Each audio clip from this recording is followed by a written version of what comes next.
Hi everyone, today I'm going to be reviewing the Vibro ARIA in-ear monitor. So with these, in short, I'd give them a conditional recommendation with the conditions I'll obviously outline in the review. But to start it off, this is a very high quality product. I seem to say that a lot, but this is a very nice, and this one is supposedly more banged up because it's been on tour for a while. But it's got that nice wood faceplate or whatever you want to call it, backplate. And overall, the cable well made, no problems there. I like the over-the-ear fit. I'll put it in real quick to show you. Regards of comfort, yeah, the over-ear fit is nice. This is the universal, obviously. I don't have the custom. I would say though that I'm not a fan of these wide bores. These are not like the Eddie Modic tip. These are the wide bores, which I don't really like, and I tend to sometimes get comfortable. But with these tips, I was more or less comfortable and sitting happy, so that was fine with me. Yeah, like I say, very high quality. I don't think they're overpriced in that regard. So with the sound, I heard a few different things coming in about what this might sound like, and overall, I think it is a leaning towards what I would call a brighter sound. There is not. Because when I think Vibro Labs, I think of Zach, right? And Zach's sound all tends to be all bassier overall sound with a very smoother or veiled treble. So that is what I came in expecting, but these are nothing like Zach's house sound, I would say. These are quite more forward and brighter, basically. Like I said, they lean towards the brighter side of things. So how bright's too bright? These are slightly too bright for me. This is sort of sibilance and other things tend to be highlighted too much.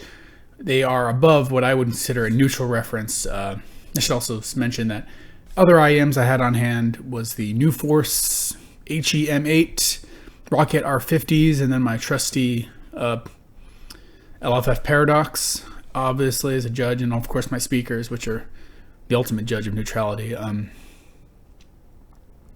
But yeah, so these are just too bright in the sibilance region. They're going to emphasize the sibilance, and I think it's going to be enough, like I said, to be a deal breaker for certain folks, and that is why it's getting a conditional recommendation. Bass is good. I like the bass. Not too much, which is good, and not too much bass. Any less, I might start complaining, and then the fact that I might say that about the bass is because it's being counteracted by the treble. Overall, the mid quality is, it's kind of marred by that. It's more forward, but sucked out compared to the treble, but it's a forward mid. It's more along that line. In terms of space, separation, and articulation, these are actually where it excels. I got a great sense of staging and